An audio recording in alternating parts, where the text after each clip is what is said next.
BNI join કર્યા પછી અત્યારે મારો 90%થી 95% બિઝનેસ થ્રુ બીએનઆઈ જ છે. તો જ્યારે માર્કેટમાં લોકો આ વસ્તુ સમજતા નહોતા ત્યારથી હું આ ફિલ્ડની અંદર છું. એટલે મને દરેક વસ્તુનું ડેપ્થ નોલેજ છે.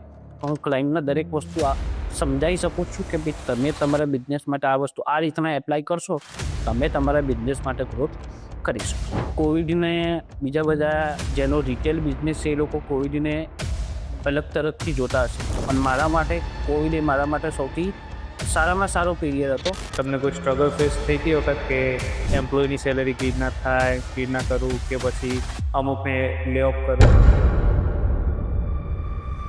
ડ્યુરિંગ જે સ્ટાર્ટિંગ હતું એમાં તમારો ફેમિલી સપોર્ટ તમને કેવો રહ્યો? શું વાત, વેબસાઇટ વગરનું બિઝનેસ એટલે તમારી દુકાન છે બરાબર, તો શટર બંધ. જો સસ્તું અને સારો બંને એક જગ્યા પર પોસિબલ નથી. એસઈઓમાં અસલી અને નકલીનો જો તમારે ફરક સમજવો હોય, કોઈ કંપની તમારી પાસે આવે છે અને તમને એવું કહે છે કે હું તમારી વેબસાઇટ ફર્સ્ટ પેજ ઉપર અઠવાડિયામાં મહિનામાં લાવી દઈશ, તો તમારે સમજી લેવાનું નથી. પર્સનલ બ્રાન્ડિંગની એક વસ્તુ હોય છે. આ જે ઇન્ફ્લુએન્સરો છે ઘણા બધા છે, તો એ લોકો માટે આ વસ્તુ મેટર કરે છે વેબસાઇટ, કે આ બધી હવામાં ખાલી વાતો કે ઓનલી સોશિયલ મીડિયાથી કામ થઈ જાય? ઇન કેસ તમારે કાલે બધું શૂન્યથી શરૂ કરવાનું હોય, અંકિત નાયક શું કરશે?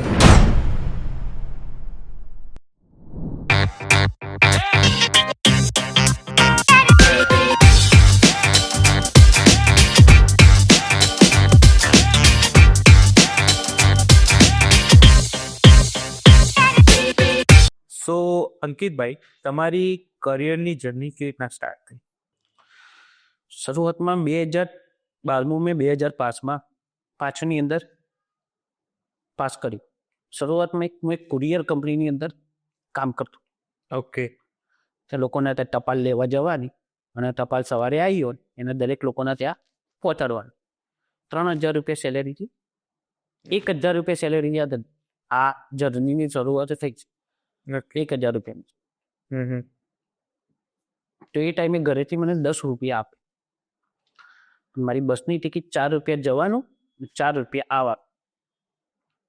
મારી પાસે 2 રૂપિયા બચે. હવે મારે જો કોઈ વસ્તુ ખાવી છે તો મારા ઘરેથી 1 કિલોમીટર આગળ બીજું એક સ્ટેન્ડ આવે. જો હું ત્યાંથી બસમાં બેસું તો એ ટિકિટ થઈ જાય 3 રૂપિયા. 3 દુ 6 રૂપિયા આ ટિકિટ થઈ જાય, તો મારી પાસે બચે 4 રૂપિયા. 4 રૂપિયા મારે કોઈ જગ્યાએ નાસ્તો બાસ્તો કરવો છે કે એની અંદર હું કરી શકું. મને ઘરેથી 10 રૂપિયાથી વધારે એ ટાઈમે આપી શકે એવી ઘરવાળાની પણ કન્ડિશન હતી. આપણે શરૂઆત કરી. એની પછી ત્યાં ગાડી કામ કર્યા પછી મેં અરવિંદ મિલમાં એપ્લાય કર્યું હતું. અને અરવિંદ મિલમાં એઝ એક ટી શર્ટ માટેનું મશીન આવે, ટી શર્ટ બને એના માટેનું એક મશીન આવે, મોરાટા મશીન કહેવાય. એ મશીન હું ચલાવતો હતો. ત્યાં ગાડી મારી સેલેરી હતી 3500 રૂપિયા. પણ મારા ઘરેથી 35 કિલોમીટર દૂર, કારણ કે હું રહું છું બાપુનગર સાઈડ અને એ ટાઈમે વસ્ત્રાલ સાઈડ જતો હતો, અને ત્યાંથી આ કંપની હતી ખાતરજ બાજુ. અને તેને શું શિફ્ટ વાઇઝ કામ હોય, 8 થી 4, 4 થી 12, 12 થી 8 આવી રીતના શિફ્ટ વાઇઝ કામ. મને રાત્રે ટ્રાવેલિંગ મને બધી જગ્યાએ બહુ તકલીફ પડતી. એ ટાઈમે સૌથી યંગેસ્ટ કહેવાય તો એમ્પ્લોયીમાં અરવિંદ મિલની અંદર અમે કદાચ 3.5-4 એમ્પ્લોયી હતા, એમાંથી સૌથી યંગેસ્ટ એમ્પ્લોયીમાં હું હતો.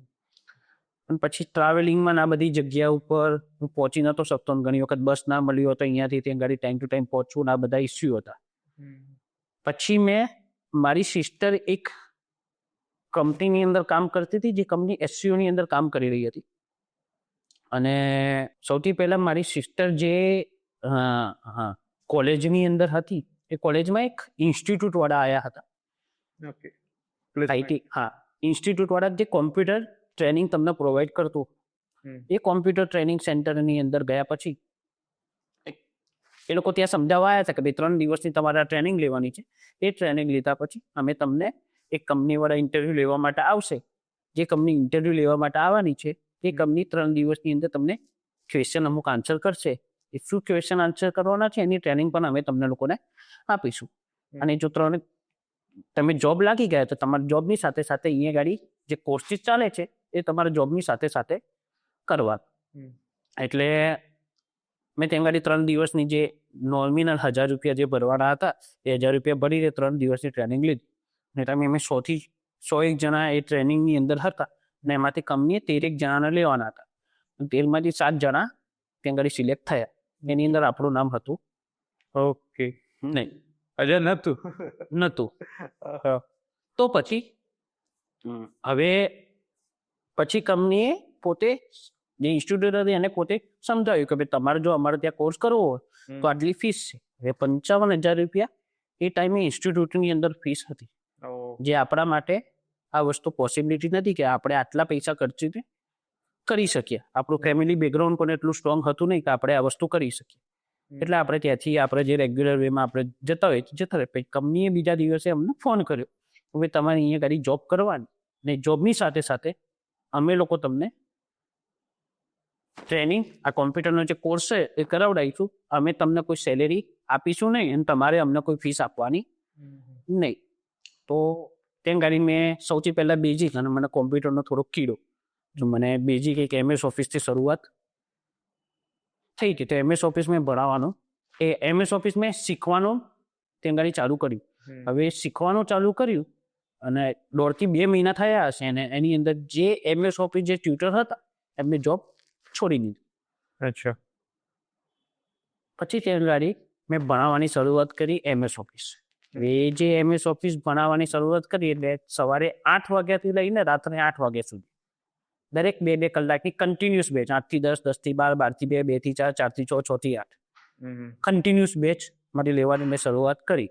કોઈમાં 5 સ્ટુડન્ટ હોય, કોઈમાં 10 સ્ટુડન્ટ હોય, કોઈમાં 15 સ્ટુડન્ટ હોય, તો આવી રીતે કન્ટિન્યુ મેં કરી.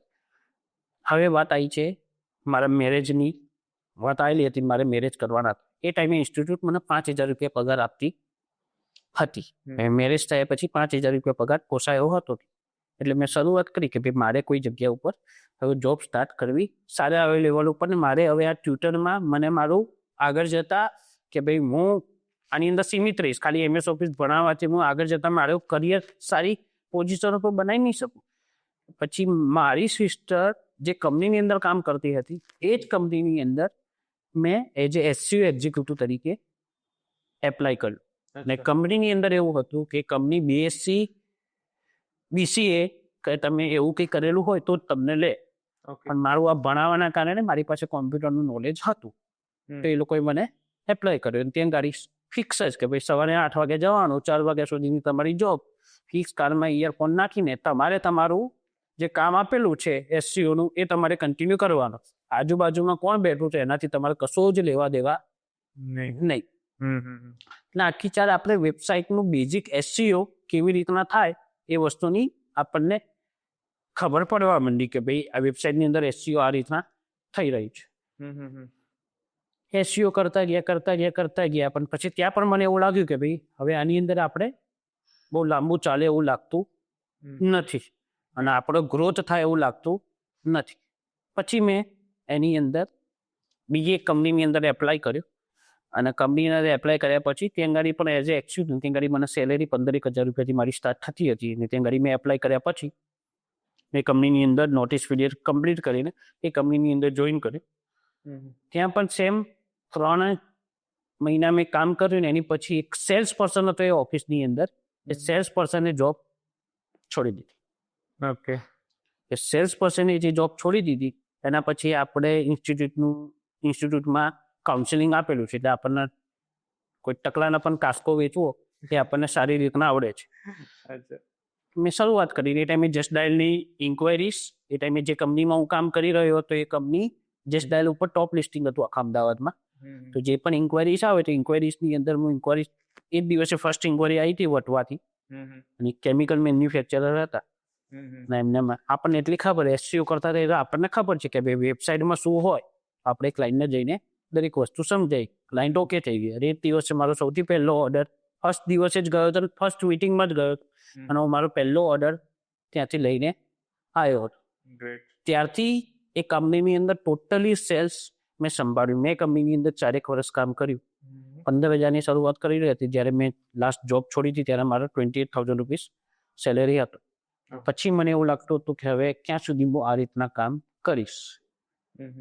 પછી એ ઇન્સ્ટિટ્યૂટમાં જે જગ્યા પર હું ટીચિંગ કરાવડાવતો હતો એ જ ઇન્સ્ટિટ્યૂટમાં પાછો ગયો. ત્યાં ગાડી હું એઝ એ સેન્ટર હેડ તરીકે ત્યાં ગાડી જોબ કર્યું કે જેટલા બી સ્ટુડન્ટ આવે એનું કાઉન્સેલિંગથી લઈને આખા સ્ટુડન્ટમાં જેટલા બી કોર્સિસ ચાલી રહ્યા છે બધાનું મેનેજમેન્ટ હું કરતો હતો. ત્યાં પણ મને એવું લાગ્યું કે ભાઈ હવે મને કંઈક મારું પોતાનું કરવું છે. અને મારે એક ફ્રેન્ડે કંપની કરેલી જ હતી. એ કંપનીની અંદર એ જે મેં એને કીધું કે ભાઈ મારે કંપની કરવી છે. તો કે તારે કંપની કરવી હોય તો તું કર, સ્ટાફ તો મારો છે જ જે કામ કરશે. અને એ ટાઈમે સ્ટાફમાં એક જ્યાં હતું મેં એને પૂછ્યું કે કંપનીનું નામ આપણે રાખવું છે તો સજેશન કંઈક આપો એમ. तो ये लोग कोई सजेशन आप्યું કે सर आप कुछ भी बोलते हो तो आप पे लोग भरोसा बहुत करते हैं. તે ભરોસાના કારણે એક વિશ્વાસ જે લોકો કરે છે એનો વર્ડ થાય છે ડિવોટેડ. એટલા માટે મારી કંપનીનું નામ છે ડિવોટેડ ઇન્ફોટેક. 2018થી આ કંપનીની શરૂઆત કરી છે. અત્યારે આપણી પાસે અમદાવાદમાં 400+ ક્લાયન્ટ છે જેને આપણે વેબસાઇટ ડેવલપમેન્ટ કરીએ છીએ. યુએસ, ઓસ્ટ્રેલિયા, દુબઈ આ બધી જગ્યાએ બી આપણા સારા એવા ક્લાયન્ટ છે તો તેની આપણે વેબસાઇટ ડેવલપમેન્ટની કામ કરીએ છીએ. એટલે ટોટલ આખી 2009થી લઈને 2026 ચાલી રહ્યો છે ત્યાં સુધી મારી આ જર્ની છે. એટલે જ્યારે માર્કેટમાં લોકો આ વસ્તુ સમજતા નહોતા ત્યારથી હું આ ફિલ્ડની અંદર છું. એટલે મને દરેક વસ્તુનું ડેપ્થ નોલેજ છે. તો હું ક્લાયન્ટને દરેક વસ્તુ સમજાવી શકું છું કે ભાઈ તમે તમારા બિઝનેસ માટે આ વસ્તુ આ રીતના એપ્લાય કરશો તમે તમારા બિઝનેસ માટે ગ્રોથ કરી શકશો. સો 2009માં તમારી એજ અપ્રોક્સ કેટલી હશે? 21 વર્ષ. 21 વર્ષે તમે એટલે આઈ થિંક કોલેજ તમારી કમ્પ્લીટ થઈ હશે? યસ. ના, હું 12th પાસ. શું વાત કરો છો? યસ. એટલે તો મને થોડું ડિટેલમાં કહો કે તમારું 12th પાસ પછીનું તમે સ્ટાર્ટ કર્યું ઇન્સ્ટિટ્યૂટમાં, એના પછી તમે મૂવ કર્યું કંપનીમાં. એ સફર કેવી રીતના થઈ તમારી? આ આખી જર્ની છે ને કોઈ ઇન્સ્ટિટ્યૂટની અંદર એઝ અ ટ્રેનર કામ કર્યા પછી મને લાગ્યું કે જો મારા કરિયરની અંદર આગળ વધારવું છે, જો મારું કરિયર મારા ટ્રેનર સુધી સીમિત રહીશ તો મારું કરિયર આગળ વધશે નહીં. એની પછી સેમ વેમાં હું ડેવલપમેન્ટમાં ગયો. ડેવલપમેન્ટમાં ગયા પછી પણ મને એવું લાગ્યું કે જો આની અંદર હું મારું કરિયર વધારવા માટે જો કોર્સ કરીશ તો હું એક ફિક્સ સેલેરી ઉપર જ રહી શકીશ. પણ જો મારે એનાથી આગળ વધવું છે મારે મારું પોતાનો જ કંઈક ધંધો કરવો પડશે. ત્યારે મને 2018માં ડિવોટેડ ઇન્ફોટેકની સ્થાપના કરી. ઓકે.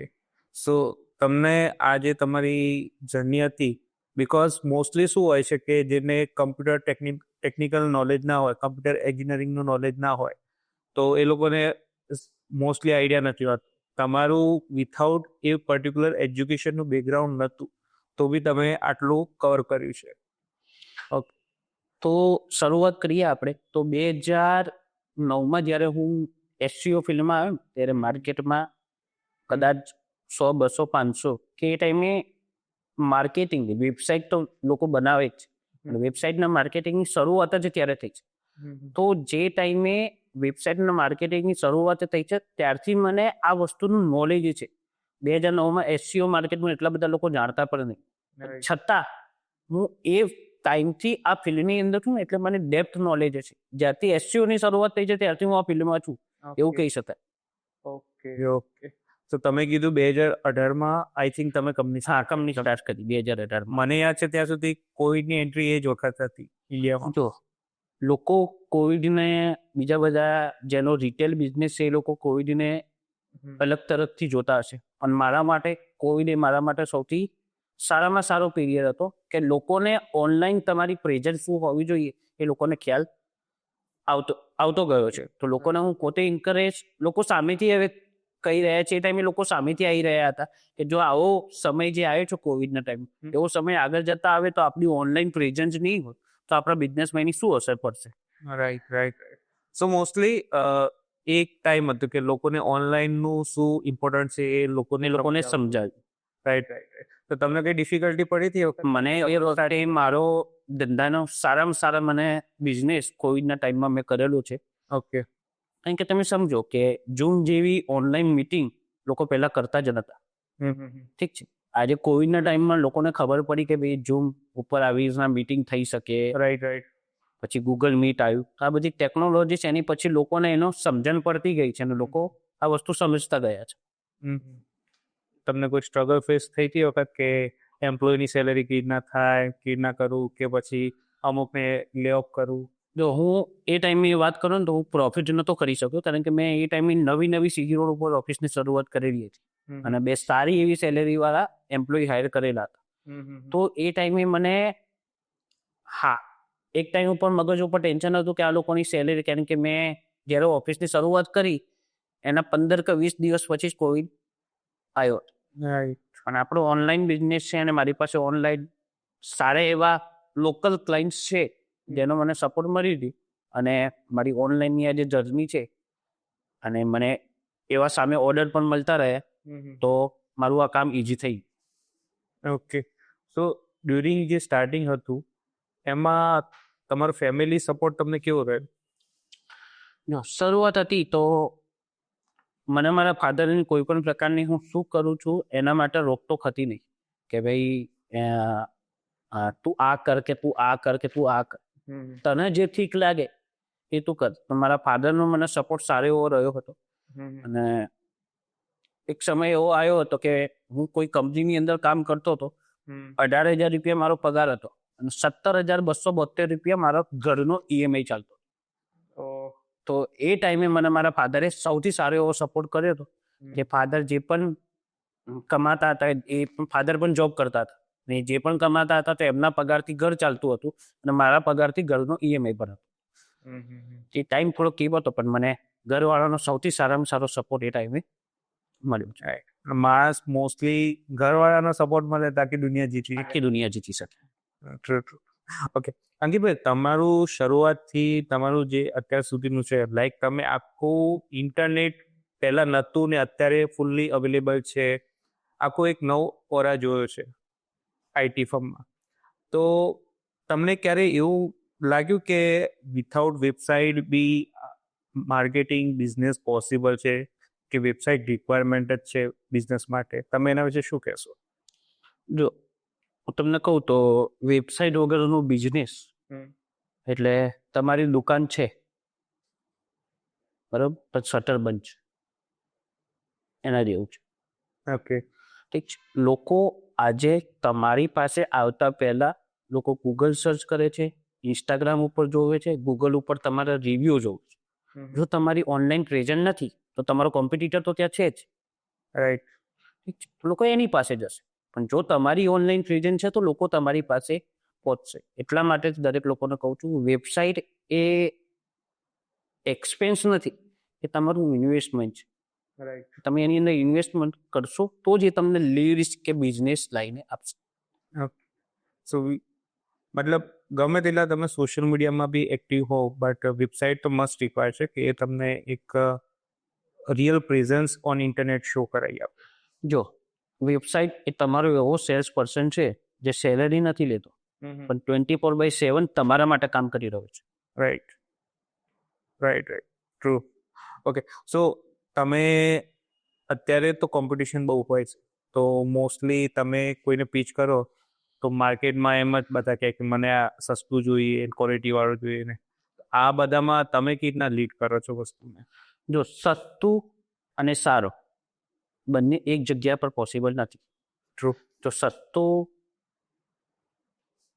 જો સારું હોત તો મર્સિડીઝ 3 લાખમાં મળતી હોત, iPhone 5,000માં મળતો.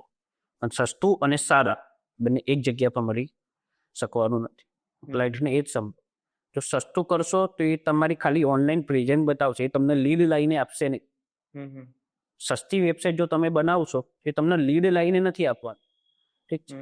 પણ જો તમે સસ્તી અને સારી પેમેન્ટ પૈસા ખર્ચીને જો તમે એની અંદર ઇન્વેસ્ટમેન્ટ કરેલું હશે તો એ વેબસાઇટ તમને પ્રોફિટ પણ કરીને આપશે અને તમને લીડ પણ કરીને આપશે. કારણ કે તમારો સેલ્સ પર્સન છે જે 24/7 તમારા માટે કામ કરી રહ્યો છે. ઓકે. સો અત્યારે તો માર્કેટમાં આપણે જોવા જઈએ તો ઘણી બધી આઈટી કંપનીઓ છે, અત્યારે તો કોલેજના પાસ આઉટ સ્ટુડન્ટ બી વસ્તુઓ કે અમે આ સર્વિસ આપીશું ના. હવે એજન્સી એક ફ્રીલેન્સર વચ્ચે તમારું જે ફર્મ છે ડેવોટેક ઇન્ફોટેક, તો એ કેવી રીતના એક અલગ પોઝિશન બનાવે છે? શરૂઆત જ્યારે કરી હતી કંપનીની, ત્યારે દરેક વસ્તુમાં ક્લાયન્ટે મને કીધું કે આ કરવાનું છે તો હું હા પાડી દીધું. હમ અત્યારનો સમય એવો નથી. અત્યારના સમજમાં હું સૌથી પહેલા ક્લાયન્ટની નીડ સમજું છું. અને શું છે, માર્કેટમાં મારી પાસે રોજના 10 કોલ આવે છે કે ભાઈ મારે ઈ કોમર્સ વેબસાઇટ બનાવડાવવી છે, પણ મારે એમેઝોન અને ફ્લિપકાર્ટ જેવી બનાવડાવી છે. જે માર્કેટમાં મારી પાસે જે કોલ આવે છે, એમેઝોન અને ફ્લિપકાર્ટ જેવી વેબસાઇટ મારે બનાવડાવી છે. એમેઝોન ફ્લિપકાર્ટ જેવી વેબસાઇટ બની જાય પછી હું જ્યારે ક્લાયન્ટને કોસ્ટિંગ કહું તો ક્લાયન્ટ નીચે બેસી જાય. જ્યારે હું ક્લાયન્ટને સમજાવું છું કે તમને તમારી નીડ શું છે, સૌથી પહેલાં મને એ સમજાવો. હું ક્લાયન્ટની નીડ સમજું છું. ક્લાયન્ટની નીડ સમજ્યા પછી ક્લાયન્ટને હું જ સજેશન આપું છું કે તમારે આ પ્રકારની વેબસાઇટ તમારે બનાવડાવવી જોઈએ, જે તમારા બજેટમાં પણ તમને પોસાશે. અને હા, વેબસાઇટ તમે તો જ બનાવડાવો જ્યારે ઈ કોમર્સ વેબસાઇટ શું છે, આજે લોકોને કે ભાઈ ઈ કોમર્સ વેબસાઇટ બનાવી દઈશું ને એટલે મારી પ્રોડક્ટ ઓનલાઈન વેચાવાનું ચાલુ થઈ જશે. તો જનરલી એવું હોતું નથી. તમે ઈ કોમર્સ વેબસાઇટ બનાવ્યા પછી એ વેબસાઇટ પાછળ તમે જે એક્સપેન્સ કરી રહ્યા છો એનાથી 5 થી 10 ગણો એક્સપેન્સ તમારે એને માર્કેટિંગ પાછળ પર કરવો પડશે. ખાલી વેબસાઇટ બનાવવાથી ધંધો નથી આવી જતો. એની પછી વેબસાઇટનું એસઈઓ કે માર્કેટિંગ આ બધું કરાવડાવવું બી જરૂરી. ક્લાયન્ટનો આખી સ્ટ્રેટેજી પ્લાન આપું છું કે ક્લાયન્ટ સમજી શકે. ખાલી કોઈ એવું ના આવીને કહેતો મારે વેબસાઇટ બનાવવી છે, મારે ખાલી મારી ઓનલાઈન આઈડેન્ટિટી જોતી છે, તો હું એ પ્રમાણનું ક્લાયન્ટને પેકેજ છે. કોઈ ક્લાયન્ટને એવું જોઈતું હોય કે ભાઈ મારે સ્ટ્રેટેજી બી કરવી છે, મારે બ્રાન્ડની વેલ્યુ પણ વધારવી છે અને મને ધંધો પણ જોઈએ છે, તો ક્લાયન્ટને એ પ્રમાણે સજેશન કરું. ઓકે. સો તમે જેમ વાત કરી કે એસઈઓની, રાઈટ, તો અત્યારે ઘણા બધા એસઈઓમાં અલગ અલગ પેકેજ બનાવીને પીચ કરતા હોય છે, બટ મોસ્ટલી જે ક્લાયન્ટ હોય છે એ બેઝિક હોય. કોઈ તો મેન્યુફેક્ચરિંગ ઇન્ડસ્ટ્રીથી હોય કે કોઈ બિઝનેસ હોય. હવે એને ટેકનિકલ નોલેજ ના આવે વસ્તુનું એસઈઓનું, તો એના માટે ઘણા એસઈઓમાં ફ્રોડ થતા હોય છે. તો એ નકલી અને અસલી એના વચ્ચે ફરક કેવી રીતના થઈ શકે એસઈઓમાં? એસઈઓમાં અસલી અને નકલીનો જો તમારે ફરક સમજવો હોય, કોઈ કંપની તમારી પાસે આવે છે અને એ તમને એવું કહે છે કે હું તમારી વેબસાઇટ ફર્સ્ટ પેજ ઉપર અઠવાડિયામાં મહિનામાં લાવી દઈશ, તો તમારે સમજી લેવાનું આ નકલી છે. ઓકે. કારણ કે એસઈઓ એ કોઈ જાદુગર નથી અને કોઈ જાદુગર એવો નથી કે જે 1 મહિનાની અંદર વેબસાઇટ ટોપ પર લાવી. એસઈઓ એ ટેસ્ટ મેચ છે, એ 2020 નથી. ટેસ્ટ મેચ છે કે તમે જેટલું લોંગ ટર્મ, કારણ કે એસઈઓનો એક કોઈ બી વેબસાઇટનું ઓન પેજ એસઈઓ કે ઓફ પેજ એસઈઓ જો તમે કરો ને, એની મિનિમમ તમારે 3 to 6 મંથનો જો તમે એને કામ કરશો એની પર, તો એ તમને આગળ જતા રિઝલ્ટ લઈને આપી દેશે. ઓકે. અને જે સસ્તા માર્કેટમાં છે ને, એ લોકો તમને કદી સ્ક્રીનશોટો બતાવશે કે તમને એનું ગૂગલ એનાલિટિક્સ કે આવા કોઈ તમને એના સર્ચ કન્સોલ કે આવા કોઈ તમને એક્સેસ આપીને તમને નહીં બતાવ્યું કે જો આ વેબસાઇટ ઉપર મેં આટલો ટ્રાફિક જનરેટ કરેલો છે, તમને સ્ક્રીનશોટ પાડીને બતાવશે. પણ એની પાછળની જે પ્રોસેસ છે કે જેના કારણે ક્લાયન્ટને ધંધો વધે છે, કયા વિઝિટર આવે છે, કઈ જગ્યા પરથી વિઝિટર આવે છે, કયો ઓર્ગેનિક ટ્રાફિક આવ્યો છે, બધું ક્લાયન્ટ તમને ડીપની અંદર સમજાવશે. ઓકે. તો આટલા બધા ફેક્ટર એસઈઓમાં ઇન્વોલ્વ હોય છે. હા, એસઈઓ એક શોર્ટ ટર્મ પ્રોસેસ નથી, એ લોંગ ટર્મ પ્રોસેસ છે. એની પર ડેલી બેઝ ઉપર તમારે કામ કરતું રહેવું પડે છે. On page SEO one time છે, અને of page SEO A long term માટે છે, જેની પર તમારે ડેલી કામ કરતું રહેવું પડશે. એની અંદર અલગ અલગ એક્ટિવિટીઝ છે. સર્ચ એ સોશિયલ બુક માર્કિંગ છે, ડિરેક્ટરી સબમિશન છે, આર્ટિકલ સબમિશન છે, બ્લોગ કમેન્ટ છે, પ્રેસ રિલીઝ છે. તો આ ઘણી બધી એસઈઓની એવી એક્ટિવિટીઝ છે કે જેના દ્વારા તમે ગૂગલ ઉપર રેન્કિંગમાં ઓર્ગેનિકલી આગળ આવી શકો. ઓકે. સો અપ્રોક્સ કેટલો ટાઈમ લાગે? સપોઝ કે મિનિમમ કોઈ હોય કે 3 મહિના 4 મહિના, એવો કોઈ અપ્રોક્સ ટાઈમ હોય? સર જો એપ્રોક્સ ટાઈમ એ તમારો કીવર્ડ્સ કેવો છે એની પર ડિપેન્ડ છે. ઓકે. આજે કોઈ ગૂગલ ઉપર સર્ચ શું મારે છે, જેટલો લાંબો કીવર્ડ એટલો ઝડપથી આગળ આવશે, જેટલો શોર્ટ કીવર્ડ એટલી એને આવવામાં ટાઈમ લાગશે. આજે કોઈ ગૂગલ ઉપર જઈને વેબસાઇટ ડિઝાઇન લખે અને મારી વેબસાઇટ આવે, અને કોઈ વેબસાઇટ ડિઝાઇન કંપનીને અમદાવાદ લખે મારી વેબસાઇટ આવે, તો આ બંને કીવર્ડ્સને ટોપ ઉપર આવતા બંનેનો અલગ અલગ ટાઈમ લાગશે. ઓકે ઓકે બરોબર છે. તમે અત્યાર સુધીની એ તમારી આઈ થિંક 10 વર્ષ ઉપરની જર્ની છે, યસ. રાઈટ? તો એમાં તમે ઘણીવાર નિષ્ફળ બી ગયા હશો મે બી. તો એ નિષ્ફળતાથી તમે સફળતા માટે શું શીખ્યા? મેં પહેલાં પણ કીધું કે હું પહેલાં મારું દરેક વસ્તુમાં ક્લાયન્ટને હા કહી દીધું હતું. અને હાના કારણે શું થતું હતું કે આજે 10 પ્રોજેક્ટ એક સાથે ભેગા થઈ ગયા, એમને કોઈને ખોટું કમિટમેન્ટ આપી દીધું, ટીમે ટાઈમ ટુ ટાઈમે કામ કરી ના આપ્યું. તો હવે હું એ રીતના કામ નથી કરતો.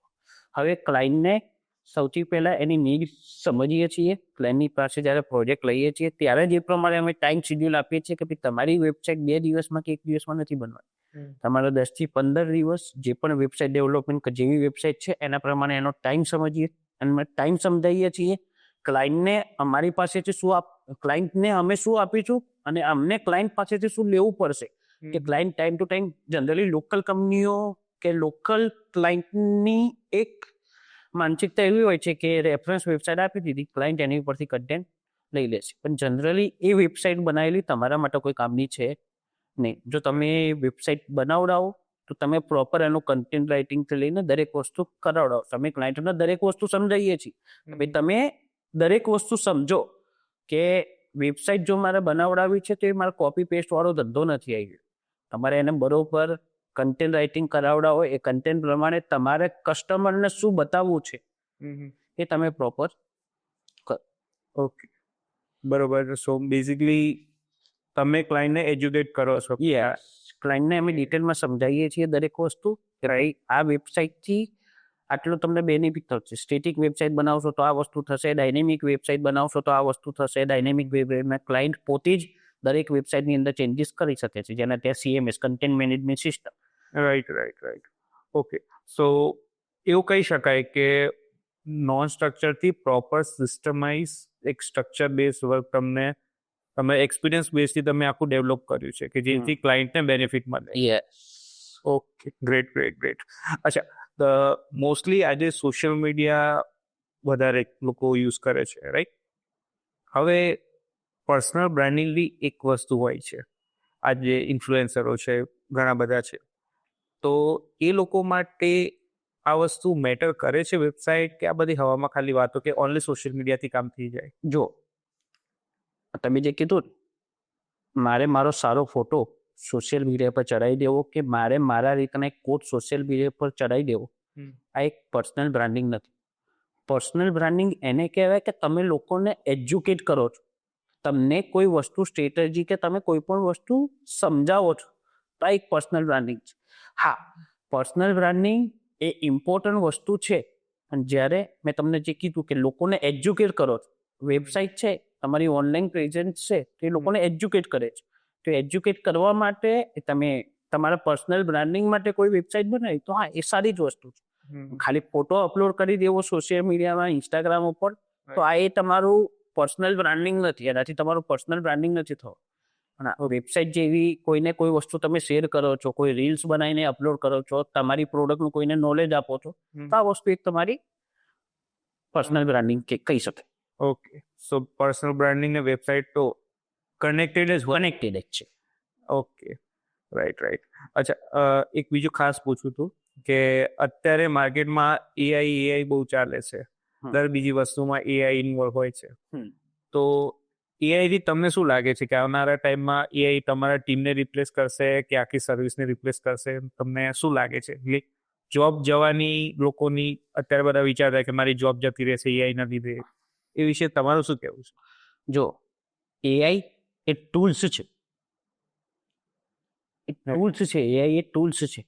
એ તમને સ્ટ્રેટેજી પ્લાન કરી નથી આપવાનો, એ વિચારી નથી શકવાનો, એ પરફોર્મન્સ લાઈન નથી આપવાનો. એઆઈ એ ટૂલ્સ.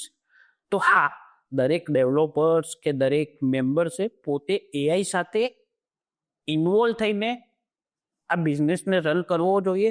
તો એ ઝડપથી જે એઆઈને અત્યારે યુઝ કરે છે એ સૌથી આગળ છે, જે એઆઈથી ડરે છે એ સૌથી પાછળ છે.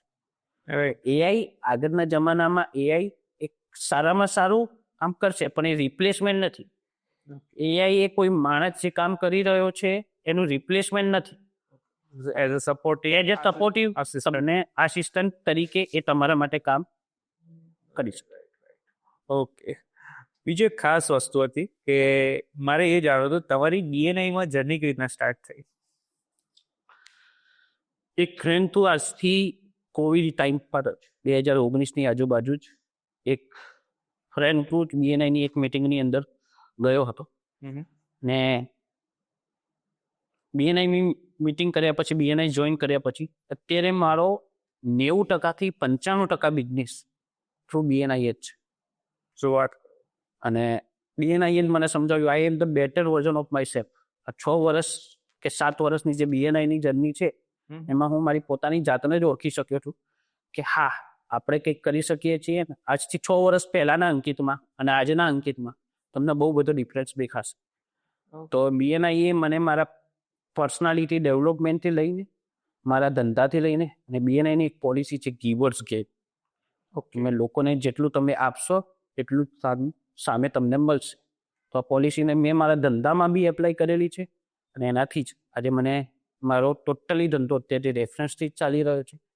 પહેલાં હું જસ્ટ ડાયલ કરતો તો અલગ અલગ રીતના માર્કેટિંગ કરતો હતો. આજે હું મારા ધંધા માટે ખાલી મેં ઇન્વેસ્ટ કર્યું છે બીએનઆઈને અને જે મને સારામાં સારો પ્રોફિટ અને સારામાં સારો ધંધો અત્યારે બીએનઆઈ થ્રુ મારો થઈ રહ્યો છે.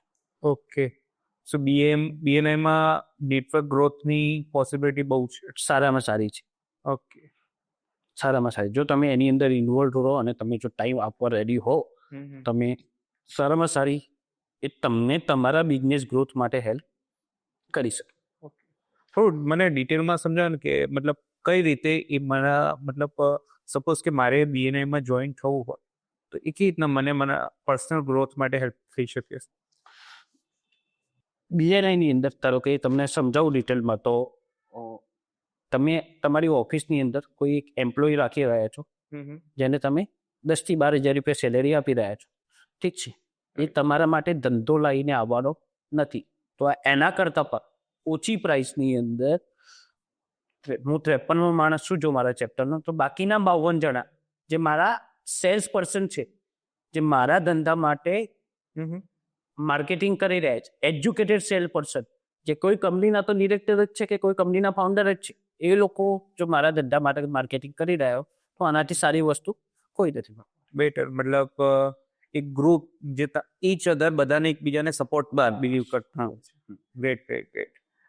સો અંકિતભાઈ, મેં અત્યાર સુધી જોયું છે 90% સ્ટાર્ટઅપ એક બ્રાન્ડિંગની અને પોતાનું ઇકોસિસ્ટમ ડેવલપ કરવાની બહુ ભૂલો કરતા હોય છે. એના લીધે ફ્રૂટ બંધ થઈ જતા હોય, નુકસાનમાં જતા હોય.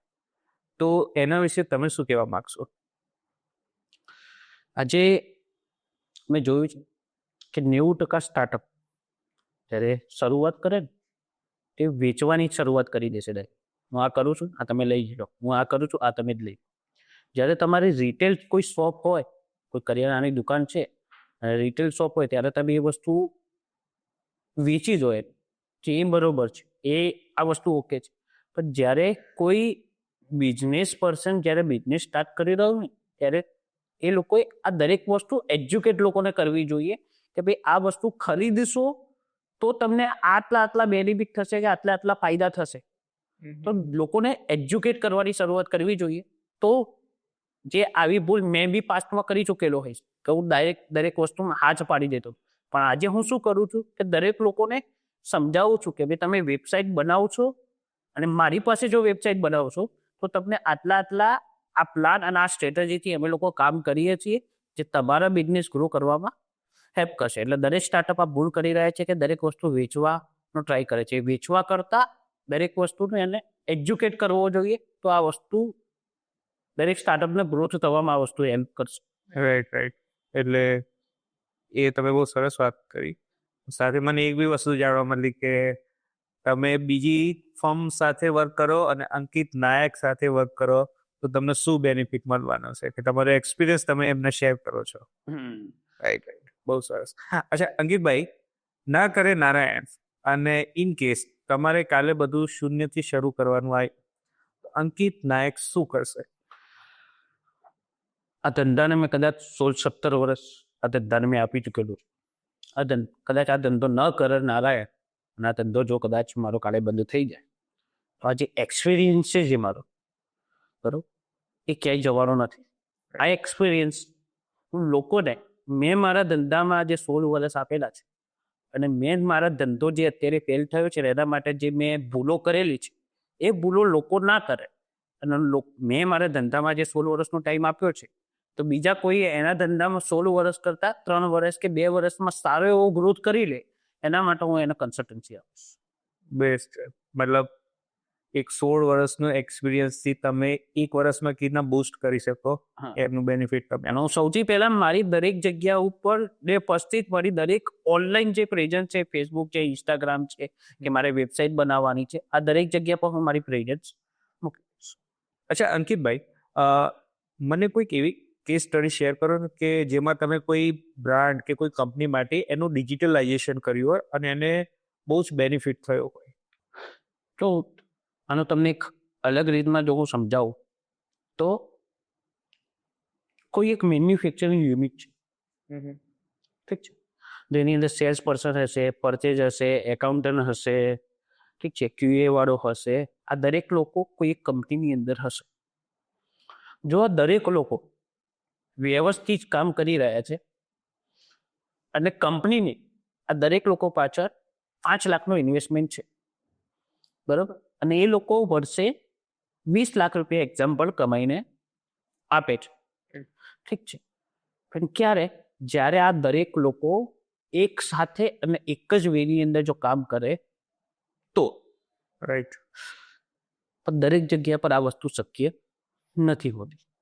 હું જે 5માંથી કે 4માંથી કે આ જે લૂક જે કહું છું તમને એની અંદરથી કોઈ એક માણસની ભૂલના કારણે જે કંપની 20 લાખનું પ્રોફિટ કરી રહી છે એ કંપની બંધ થવાના આડે પણ આવી જાય છે. પણ જ્યારે તમે કોઈ CRM, કાના જેવું પરફેક્ટ સોલ્યુશન જો તમે તમારા ધંધાની અંદર એપ્લાય કરેલું હશે તો એ તમને કયા ટાઈમે કયા વ્યક્તિને કઈ ઇન્ફોર્મેશન પહોંચાડવી છે આ દરેક વસ્તુ ટાઈમ ટુ ટાઈમ પહોંચાડશે. કે ભાઈ તારે આજે ટેલિકોલિંગ વાળા છે તો તારે આજે 10 લીડ ઉપર કામ કરવાનું છે, એકાઉન્ટ વાળા છે તો તારે આજે પરચેસના 5 ઇન્વોઇસ બનાવવાના છે, પરચેજ વાળા છે તો એને ખબર છે કે ભાઈ આ વસ્તુનો ઓર્ડર આવેલો છે તો મારી પાસે પહેલાથી આ વસ્તુ સ્ટોકની અંદર પતી ગયેલી છે તો મારે આ વસ્તુ મારા સ્ટોકમાં કરવાની છે. તો સોફ્ટવેર આ દરેક લોકોને પોતાને ઇન્ડિવિજ્યુઅલ એક ઇન્ફોર્મેશન આપી રહ્યો છે કે ભાઈ તારે આ કામ કરવાનું છે અને સોફ્ટવેર ઓપન કરશે તેને એને બતાવી જ કરશે કે ભાઈ તારે આજના દિવસમાં આ ટાસ્ક તારે કમ્પ્લીટ કરવાના છે. તો દરેક લોકોને આવા કોઈ સોલ્યુશનથી દરેક લોકોને એક સરખી જ ઇન્ફોર્મેશન પહોંચે છે. ત્યારે આવી કોઈ સિસ્ટમ તમે તમારા ધંધાની અંદર એપ્લાય કરેલી ના હોય ત્યારે શું થાય કે સેલ્સ વાળો એવું કે એકાઉન્ટન્ટની ભૂલ હતી, એકાઉન્ટ વાળો એવું કે પરચેજે મને નહોતું કીધેલું. આ બધા વસ્તુનું સોલ્યુશન જો તમે તમારા ધંધા માટે કોઈ સોફ્ટવેર થ્રુ યુઝ કરી શકો તો એક સારામાં સારો તમે આની અંદરથી ધંધો જનરેટ કરી શકો. ઓકે. તો તમારા તો ઘણા ક્લાયન્ટને આ બેનિફિટ. મારા ઘણા બધા ક્લાયન્ટ છે મેન્યુફેક્ચરિંગ યુનિટના કે જેના માટે મેં આવા સોલ્યુશન આપેલા છે અને આજે એ લોકોનો ધંધો 10x કરતાં પણ વધારે આગળ વધ્યો છે. શું વાત કરો છો? બેસ્ટ છે. થેન્ક છે. અંકિતભાઈ, એક છેલ્લો ક્વેશ્ચન કે આજના આપણા જે ઓડિયન્સ છે, ઘણા મેન્યુફેક્ચર છે, નાના બિઝનેસ છે, મોટા બિઝનેસ છે, એન્ટરપ્રાઇઝ બિઝનેસ છે, બધા અવેલેબલ છે આપણા પોડકાસ્ટ પર. તો તમે એમને એવી રીતે શું ટિપ્સ આપવા માંગશો કે એમને બિઝનેસમાં ફ્યુચરમાં બહુ હેલ્પફુલ થઈ શકે? તમારી દરેક જગ્યા ઉપર એક ઓનલાઈન પ્રેઝન્સ કરવું, કારણ કે લોકો તમને તમારા ત્યાં આવતા પહેલા લોકો તમને ગૂગલ ઉપર, ઇન્સ્ટાગ્રામ ઉપર કે ફેસબુક ઉપર લોકો તમને શોધી રહ્યા.